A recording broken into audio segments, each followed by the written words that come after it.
Are you feeling lost when it comes to creating an effective marketing plan for your coaching business?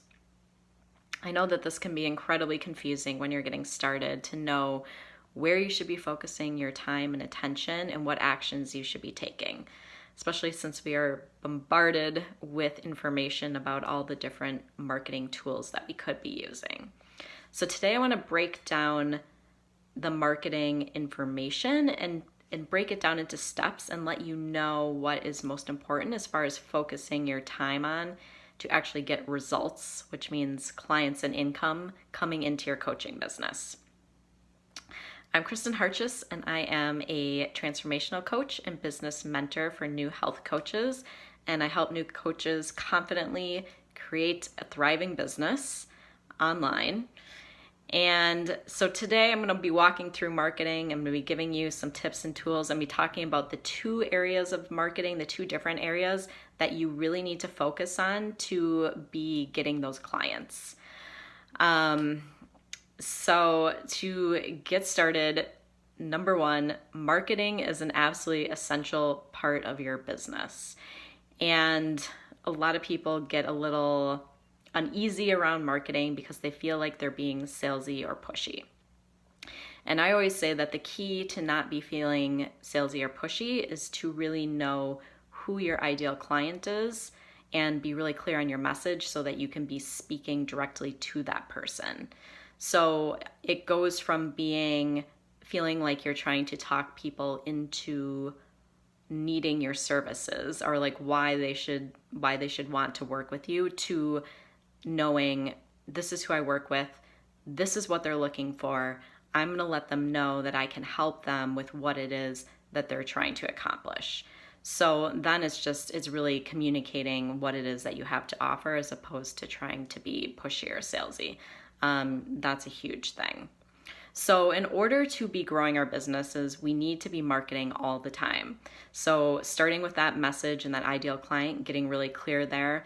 I have an ideal client checklist, which is really helpful to go through. I will put the link in the description below this video. So if you're not sure who your ideal client is, start with that. And then you can really, once you know that person, really get into creating a strong message for your marketing. So the first part of marketing, and there's going to be two parts that I'm going to go through. But you really have to have both of these parts always going in order to be getting clients. It's really important because some people will do one part but not the other part. So the first part is growing your community with ideal clients.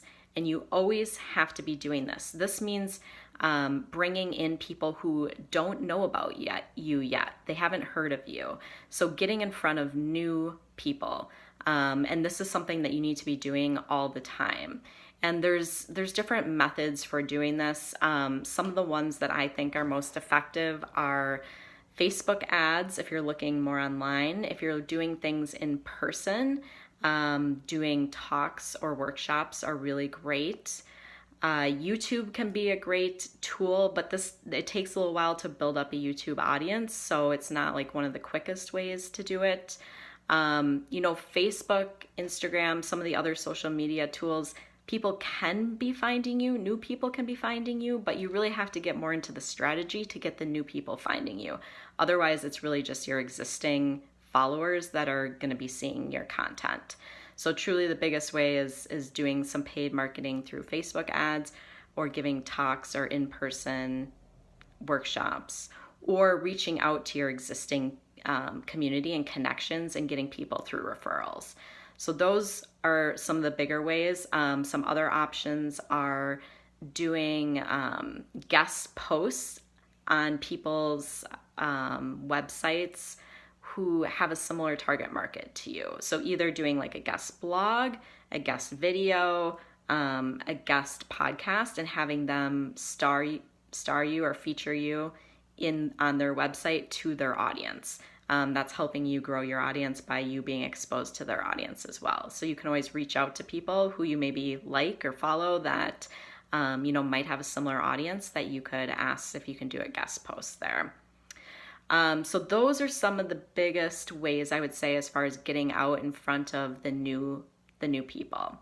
So the second really important part is to be building connections with those people who are in your community. And when I say community, for me, what this really means is people who are on my email list and in my Facebook group. That's really what I consider my community. That's where I kind of, can get in front of the people who are following me. So, and then obviously like on Facebook and Instagram, the people that I've followed up, who I've built up that following as well. But when I look at like my specific community, my list and my group are where I mostly see that. So you have to be building connections with these people, building your know, like, trust factor.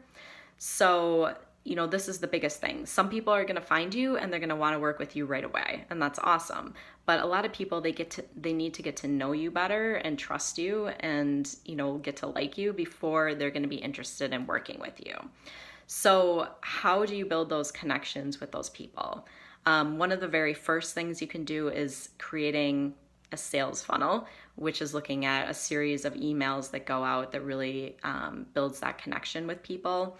And then from there, really staying in contact with people, on social media. So through Facebook, Instagram, Pinterest, whatever it is that you really use. Like Facebook is probably the number one that I use. The majority of people are on Facebook, so it's always a good go-to. And then through newsletters, through doing like videos on YouTube, on Facebook Live is a great way. So these are more the ways like you share your content, you share what you know, and really start to build that trust. And then another important piece in this part is to include calls to action.